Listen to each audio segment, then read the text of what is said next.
uang itu bisa nanti naik misalnya dari 1 miliar menjadi 1,4 miliar. Nah, 0,4 miliarnya ini kan pasti harus ada perputaran kan supaya bisa dibagi-bagikan kepada setiap yang punya koin. Tetapi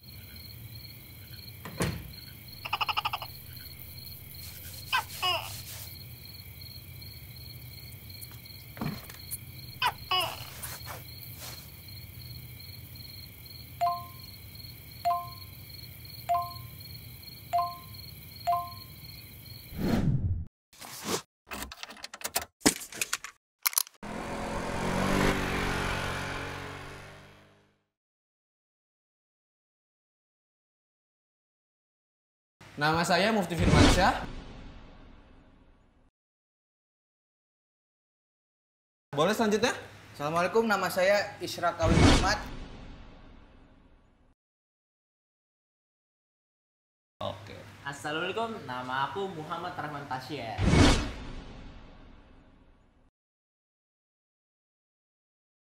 Assalamualaikum, nama saya Chaudhry Ahmad.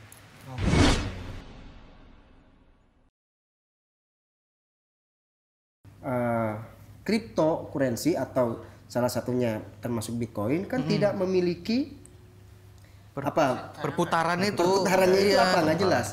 Apakah itu perputarannya untuk misalnya mohon maaf nih untuk perjudian, dipakai untuk mutar judi, dipakai misalnya untuk mohon maaf untuk prostitusi, benar, atau misalnya untuk jangan-jangan untuk membiayai persenjataan teroris. Dunia teroris, peperangan kan nggak tahu, kita nggak pernah tahu karena tidak pernah ada kejelasan. Tapi kalau kita lihat berdasarkan itu sebenarnya mungkin ada kayak kesinambungan. Gitulah, iya. Nah, karena kalau bisa kita lihat dari situlah uang perputaran yang sangat cepat gitu ya Pak ya. Di prostitusi, terus juga apalagi judi online, segala macam yang negatif lah, ke negatif tuh di situ pasti perputaran uangnya tuh cepat. Bahkan bahayanya begini, karena misalnya sejenis kripto itu kan dia tidak perlu akun sebenarnya, ya kan?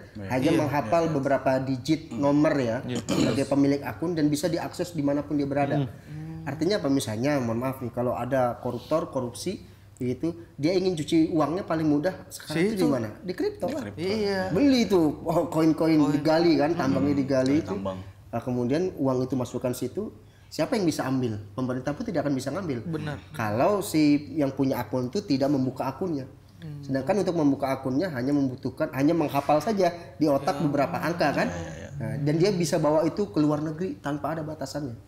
Nah, kemudian yang selanjutnya itu tidak ada yang berwenang di situ. Siapa yang berwenang? Kan nggak ada. Kalau misalnya bank itu ada penjaminnya yaitu OJK. Jika banknya bangkrut, masyarakat masih bisa tuh minta uangnya karena ada bank penjaminnya OJK itu kan. Jaminan. Nah, ada jaminannya. Kalau di kripto enggak. Kalau kripto misalnya tiba-tiba dia dengan alasan apapun menghentikan kripto itu dengan segera, misalnya suka-suka dia kan. Nah, masyarakat bisa apa? Mau protes kemana? Nggak ada kan? Sudah nanam sekian miliar, ternyata kata kripto pusatnya enggak, saya mau tutup. Nah, selesailah kita kan sebagai masyarakat. Nah, yang terakhir, kripto itu mirip seperti perjudian. Kenapa tuh Pak? Ya kalau naruh uang kan dia seperti bertaruh. Iya, dia naruh. Kadang naik, kadang turun dia nggak tahu. Tapi harapannya kan pasti untung kan? Nggak mungkin harapannya. Nah, maka dari itu Huzur menyampaikan bahwa kripto dan sejenisnya itu mengarah kepada perjudian. Tetapi Huzur juga menyampaikan kalau ada bukti-bukti fakta lain yang membuat penjelasan bahwa kripto itu tidak mengarah kepada hal-hal yang tadi, Huzur sampaikan, silakan sampaikan kepada Huzur dengan bukti-bukti. Nanti baru akan keluar fatwa yang baru. Tapi Pak, sampai saat ini apakah udah ada bukti yang sampai ke Huzur gitu? Karena kan itu tadi di 2023 ya Pak. Nah, mungkin sekarang update-nya mungkin Huzur udah dapat info terbaru mungkin atau apakah ada Pak kayak gitu? Kalau info terbaru karena sebelumnya itu kan Huzur kasih surat ya. Setiap negara tuh oleh Huzur disampaikan suratnya. Nah, ini belum ada surat terbaru. Artinya belum ada hukum yang membatalkan hukum sebelumnya kayak gitu. Berarti lebih bagus sudah kalau mau investasi emas ya Pak ya? Iya, kalau sudah mau menikah mah langsung aja fisiknya ada emas. Fisik. Saya terima nikahnya. Belum. Langsung bisa jadi ini kan maharnya kan. Iya, langsung. Udah latihan aja dari sekarang. Iya, sebentar lagi kan. Amin. Udah ada jodohnya.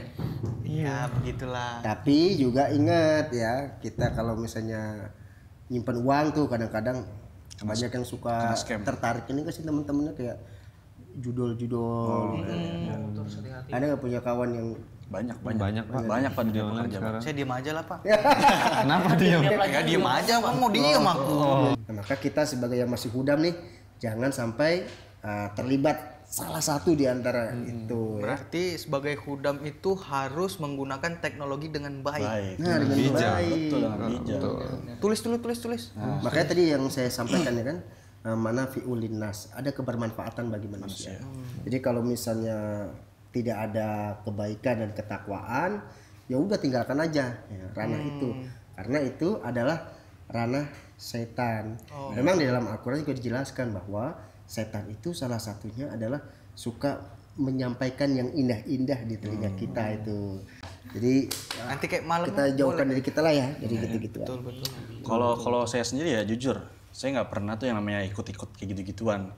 Investasi pun saya nggak pernah ke online karena emang teknologi saya kan kurang lah pengembangannya. Jadi kalau menurut saya investasi ya paling bener ke barang, kayak mobil, kita nyari mobil yang vintage atau yang bakal harganya naik. Kalau saya lebih kayak gitu, investasi Dalam bentuk yang ada gitu ya. Yang lagi digoreng gitu ya betul.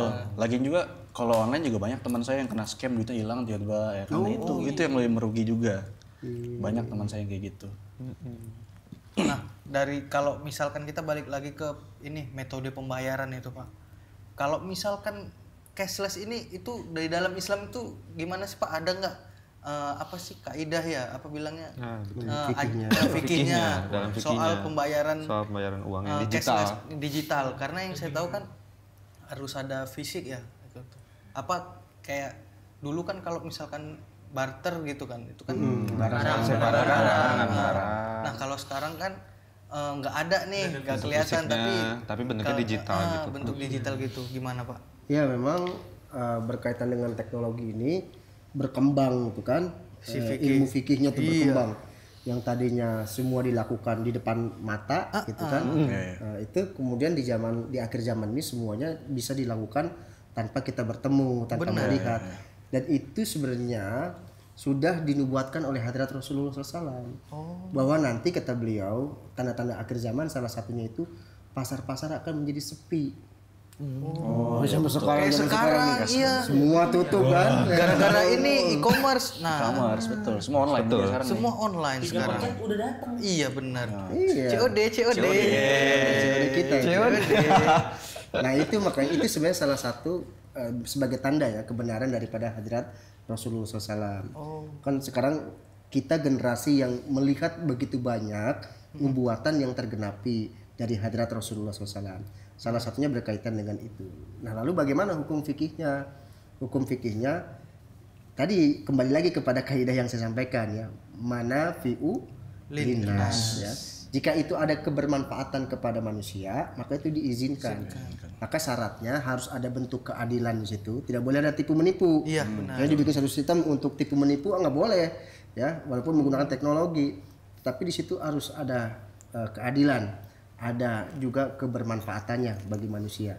Nah itu boleh kalau misalnya cashless kan uang yang kita simpan misalnya di salah satu bank ya melalui QR kah, melalui pas sekarang bentuk OVO dan lain sebagainya gitu kan. Itu kan sudah diizinkan oleh negara. Nah, negara sudah kasih tuh OJK sudah memberikan stempelnya. Boleh ini dipakai. Nah, selama ada yang membenarkan, memperbolehkan dan dalam pemerintahan maka kita boleh memakai itu. Tuh. Berarti nggak ada salahnya juga aku tuh sekarang gunain cashless. Karena kalau cash kan kayak tadi kita bilang cepat kali habisnya kan. Tahu-tahu udah tinggal 20.000 aja di ini kan. Udah nggak bisa lagi ditarik. Gitu kan. Tapi dompet digital juga bahaya sekarang nih. Dikit-dikit online, dikit-dikit online. Iya. Paket datang. Cek dikit, wah bagus nih. Tiba-tiba nggak sengaja kepencet, tiba-tiba dapat barang mahal. Iya kan. Nggak punya duit buat bayarnya? Waduh. Tahu check out. Check out. Saat check out yang pencet apa?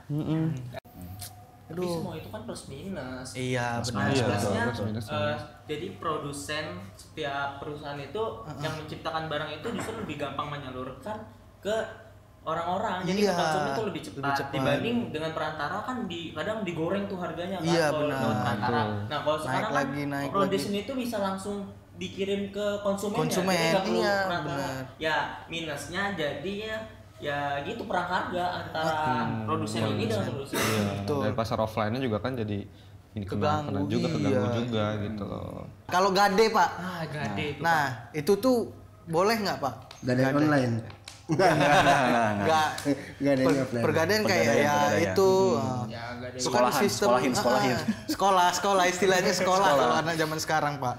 Nah gini ya, kalau ini tadi berbeda ya antara nyekolahin, misalnya kita punya sertifikat ya, kita akunkan ke bank, kemudian kita pinjamkan uangnya kan. Iya. Nah, itu misalnya uangnya kita pakai untuk apa? Untuk nikah misalnya kayak Isra atau ini buka usaha tadi kayak Tasya begitu ya. Nah, itu yang tidak diizinkan itu sebenarnya bukan pada pinjamnya. Oke. Tapi pada bunga ribanya. Oh. Gitu. Kayak misalnya bunganya yang tadinya Isra maksudnya dengan agunan itu dikasih 50 juta. Tapi harus bayar tuh 55 misalkan. 55 juta. Ah, kelebihannya itu adalah riba. Dan itu yang dilarang. Begitu juga dengan agunan misalnya Chodri misalnya lagi butuh uang, kemudian gadekan sebuah barangnya misalnya BPKB motor, membalik uang nih. Nanti kalau saya nggak bayar BPKB-nya, ini BPKB saya ambillah gitu. Nah, kemudian saya kasih pinjaman ke Pak Chodri, udah butuh berapa? Butuh 5 juta membalik. Oke, 5 juta keluarkan. Nah, itu tidak disebut sebagai riba. Kecuali kalau nanti balikannya, balikannya jangan lupa ya 1%. 1% itu nyebut 1% di depan itu adalah riba. Tetapi kalau kita meminjam, Nabi Muhammad SAW mengajarkan kepada kita untuk memberikan ihsan. Misalnya kemudian Chodri sudah punya uang, kembalikan ke saya nih. Iya. Membalik nih 5 jutanya. Nah, tolong Ini BPKB saya balikin gitu kan. Setelah saya kasih kemudian Pak ini ada Uang ihsannya. terima kasih lah, uang terima Nah, kasih. kan sudah saya bantu kan? Iya, Sudah dibantu, kemudian dia memberikan sebuah hadiah kepada saya sebagai ungkapan terima kasih. Itu boleh. Tapi saya tidak boleh tetapkan. Nggak boleh ada batasannya kan, nggak boleh ada Iya, nggak boleh. Ditentuin gitu ya. ditentuin nggak boleh ya maksudnya. Nah, nanti kalau misalnya kode. misalnya ternyata Chodri mohon maaf misalnya tidak bisa mengembalikan. Nah, saya kan ada ketentuan berapa lama Cot mau ininya. Oh 1 bulan Pak, oke. Begitu 1 bulan sudah itu tidak bisa, ada deadline lagi. Chodri gimana susah 1 bulan? Ya Pak kayaknya saya nggak akan bisa nih lunasin nih. Nggak tahu kerjaan lagi susah. Ya udah kita jual ya supaya uang saya bisa kembali. Ya udah nggak apa-apa kita jual aja Pak. Nah, itu boleh seperti itu. Jadi gadainya yang seperti apa gitu ya. Nah, kalau yang mengandung unsur ribanya tidak boleh. Tapi kalau tanpa ada riba seperti tadi yang saya praktekkan, contohkan itu ya itu diizinkan. Tapi ada gak sih Pak gadai syariat? Syariah. Syariah. Kan ada bank syariah. Terus ada apa lagi banyak ya? Iya, syariah. banyak. Itu Pegadaian. ada nggak sih dari sisi pegadaian tuh yang syariah? Iya betul. Nah ini saya mau menggarisbawahi dulu. Jangan kita tergiur oleh judul. Sekali lagi jangan judul. Mentang-mentang judulnya labelnya syariah ya, Pak, ya? Ah kita udah. Ini aman ini. Ini dibolehkan Islam ini tenang aja. Bahkan syariah sekarang yang ada di Indonesia itu sudah dikritisi banyak oleh para ulama bahwa kamu melabeli pinjaman syariah, bank syariah itu nggak syariah amat katanya. Tapi para ulama sudah mengatakan sudah agak lumayan lah. Karena yang diperbaiki apa akadnya. Tetapi sebenarnya juga itu kalau dinilai itu masih terdapat ribanya di dalam situ itu. Jadi sebenarnya apakah ada yang betul syariah banget? Enggak. Kecuali nanti ya. Nah, makanya ini pentingnya datangnya Hadrat Masih Maud alaihi salam. Hadrat Masih Maud alaihi salam nanti itu dengan sistem al-wasiat akan memperbaharui ya, tata pola ekonomi dunia sehingga orang yang kaya bisa tetap kaya, yang miskin bisa makmur. Itu. Kalau sekarang kan enggak. Terasa enggak? Seberapapun kita kerja keras ini ya yang menengah ke bawah nggak kaya-kaya ya. Nah, karena sistem ekonomi sudah dibentuk. Tahu siapa yang membentuk sistem ekonomi yang seperti ini? Ini adalah perbuatan dari Ya'juj wa Ma'juj dan juga perpaduan dengan Dajjal. Apa Dajjal itu membuat manusia itu bagaimana kecenderungannya kepada dunia saja. Melihat ini bagus, langsung check out. Ini bagus, ganti langsung check out lagi. Jadi mata kita itu dunia aja. Entah bagaimana lihat makanan sedikit yang baru pengen. Ini pengen. Nah, Dajjal itu tugasnya begitu. Ya'juj Ma'juj mempersiapkan sarana prasarana. Diatur ekonomi sedemikian rupa oleh Ya'juj wa Ma'juj itu sehingga ini seperti teknologi yang dibanguni dan dikuasai oleh mereka. Nah, nanti itu ya, nanti yang akan hadir itu. Nah, jadi itu peran daripada Dajjal dan Ya'juj wa Ma'juj. Nah, Hadrat Masih Maud salam itu datang untuk mengerem semuanya. Dan nanti ujungnya adalah mempersiapkan tatanan dunia baru, perekonomian baru melalui Al-Wasiyah. Nah, gimana sudah pada ikut Al-Wasiyah? Buru-buru ya kalau ikut Al-Wasiyah masih muda. Iya.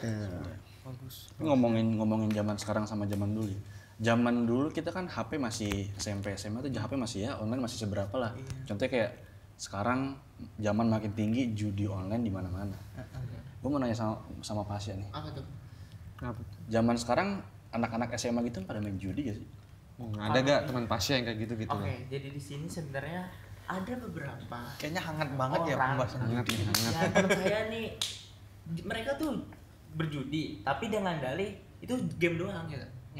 Jadi kayak dia tuh main tapi sebenarnya tuh nggak ngaku dia itu lagi judi. Tapi itu dilakuin di sekolah bahkan. Tuh makanya lain kali Pasya milih teman yang benar. Ya. Itu bahaya. Pokoknya Dek jangan sampai ketagih Enggak, saya enggak ikut-ikutan lah. ikut. Jangan Dia ya. cuman nontonin Ini abang doang kasih tahu aja sebagai abang yang baik. Yes. Pengalaman. Enggak pengalaman. Keren kali kau. Jangan main-main gitulah ya. Yes. Main yang bagus-bagus aja. Main apa dong? Main bola kan ada. Iya, main game boleh Main game boleh, tapi jangan jadi ini, jangan diuangkan atau ini jangan jadi judi lah pokoknya gitu. Tapi ini Pak, kalau misalkan kita main game salah satu game, nah kita itu top up di game itu termasuk judi atau enggak? Kayak top up untuk membeli skin contohnya, itu diperbolehkan nggak sih Pak? Nah, ini menarik ya. Nah, ini pernah dibahas sebenarnya pembodohan dari game. Ya. Salah satunya adalah misalnya untuk supaya dia kuat untuk melawan level yang lebih tinggi dibutuhkan persenjataan kan gitu. Supaya dapat persenjataan itu dia harus top up kan gitu kan. Beli in game, beli di dalam game. Karena kita beli top up terus lama-lama kita kecanduan akan top up itu Pak. Nah itu dia yang disebut dengan pembodohan. Jadi ada sebuah sistem memang disiapkan karena gini, game itu kan memicu adrenalin ya. Adrenalin seorang itu sedang naik. Kalau sedang naik dia akan merasa harus saya dapatkan selanjutnya, harus saya menangkan. Nah itu psikologisnya dimainkan. Jadi ada algoritmanya daripada AI gitu ya, yang membaca perilaku daripada konsumennya. Nah, jadi dibaca perilaku konsumen bagaimana dan dipermainkan. Dan itulah kecanggihan teknologi, tapi yang buruknya ya. Ketika ikut situ, pokoknya sekali main dia akan terus kecanduan. Belum bisa nyelesain dia akan top up lagi, dia kalah dia top up lagi. Terus saja. Itu kan namanya pembodohan. Artinya uang dikeluarkan hanya untuk perkara itu. Mata rusak, uang habis, ya kan nggak sehat juga badan. Betul. Terus juga lagi pula kan kita top up. Nah, kita ingin mendapatkan hadiah yang di game itu, namun dengan cara gacha Pak. Jadi kayak hoki-hokian. Berarti itu juga termasuk ke judi dong Mas. Judi itu. Nah, Makanya adik abang jangan ikut-ikut kayak gitu ya. Ya Bang, tenang aja. Enggak kok.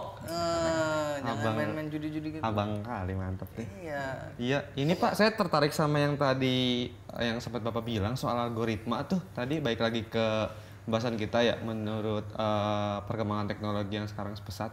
Itu saya sempat ngalamin kayak algoritma itu kan sistemnya apa yang sering kita lihat, apa yang sering kita cari bakal muncul kan Pak, ntar mengikuti algoritma. Nah saya tuh sempat ada kayak jadi saya lagi nyari sepatu atau sesuatu gitulah di belanja gitu lah.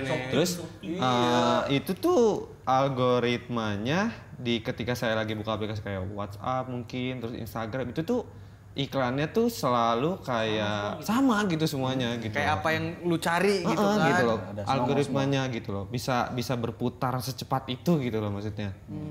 Gitu. Terus kayak bingung juga gitu misalkan algoritma ternyata kerjanya seperti itu gitu loh. Terkadang juga saya kan selalu buka media sosial ya Pak. Nah kebetulan saya itu sekarang itu suka lagi ngeliat kucing-kucing lucu Pak. Kucing-kucing lucu. Nah pas saya ngeliat itu kan pertama tuh muncul sekali, 2 kali, 3 kali. Nah seterusnya tuh lama-lama makin banyak tentang Itu kucing Pak. mulu yang muncul ya. Iya jadi aduh bosen nih pengen ganti. Nah terus pengen ganti itu agak susah tuh Pak. Pas mau kita ganti lagi ke tema selanjutnya. Ya jadi ya algoritmanya itu gimana ya? Keren gitu. Iya. Itulah Ya karena dia memang membaca perilaku setiap Ya, individu secara berbeda-beda.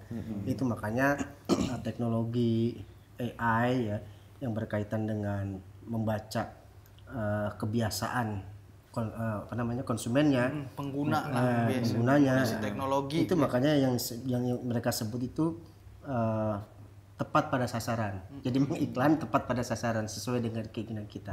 Dan ini juga sebenarnya berbahaya juga terhadap bentuk fitnah-fitnah. Contohnya misalnya kalau kita sering melihat ya seseorang misalnya di media sosial ya, misalnya kita mengikuti berita yang kita tidak senang. Maka di beranda kita kan akan muncul itu terus kan berita yang jelek terhadap orang itu aja. Nah, itu belum tentu padahal berita yang kita simak itu benar. Tapi karena itu terus ada di beranda kita, mindset kita jadi terekam bahwa orang itu telah melakukan kejelekan ini. Padahal ya zone berburuk sangka itu kan tidak diizinkan ya. Seharusnya kan kita ada cross check balik kan. Oh dia berkata seperti ini, coba saya lihat di halaman yang lain yang menjelaskan kebalikannya, siapa tahu ada penjelasannya. Tetapi karena algoritmanya sudah seperti itu, kadang banyak orang yang tidak sadar, akhirnya tidak mau mencari pembenaran daripada berita yang sesungguhnya. Jadi memakan apa yang ditampilkan oleh media sosial di beranda website, di beranda media sosial kita. Nah itu perlu juga kita waspada ya terhadap hal itu. Ya gitulah perkembangan teknologi sekarang kan. Iya. Waduh, berarti balik lagi kita harus pandai-pandai nih pandai-pandai penggunaan teknologi teknologi. agar tidak terjerumus. Iya. Kan bisa kita pakai untuk dampak yang positif kan? Benar. Iya, contohnya kayak Kristanata mungkin. Oh, iya. Online kan? Asik. Nah, itu dia LI itu. Iya. Boleh. Ada yang Kayak diincar ada yang diincar kan? Janganlah udah bahasnya nanti aja kali ya. Bahasnya nanti aja kali ya. Iya. Terus kalau pasnya sering main game juga kan? Wah sering.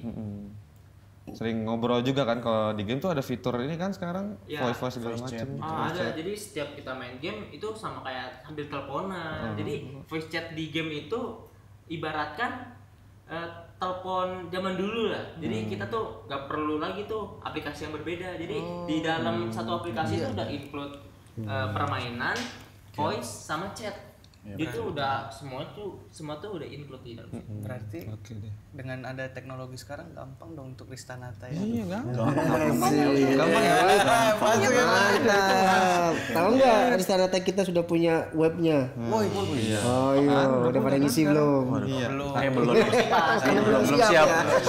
Ntar aja itu mah. Nanti kan kita jadi di COD ini nanti kita juga bakal ngebahas ada episode selanjutnya nih yang bakal ngebahas tentang Kristanata juga. Waduh. Nah, jadi Curhat penonton Kristanata. di rumah nih, penonton MTA di rumah. Nah, jadi bisa saksiin terus COD untuk materi-materi selanjutnya, episode selanjutnya tentang Kristanata gitu kan.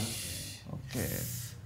Jadi kita harus bisa milih-milih nih untuk menggunakan teknologi Harus nih. bijak lah kita pokoknya intinya. Iya, biar tidak kena mudaratnya ya Pak ya. Betul. Udah malam? Dek? Udah malam ya? Ya udah. Bapak nyari bapak. Wah, iya ini baik. Kita nongkrong bawa adik-adik ini. Waduh. Masih sekolah dia. Iya.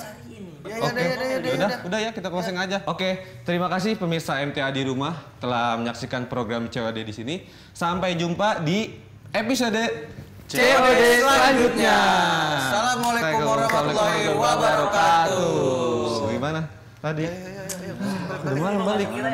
Jam berapa sekarang? Takbiran. Udah Pak, dikit lagi. Malam nih. Pengajian Pak.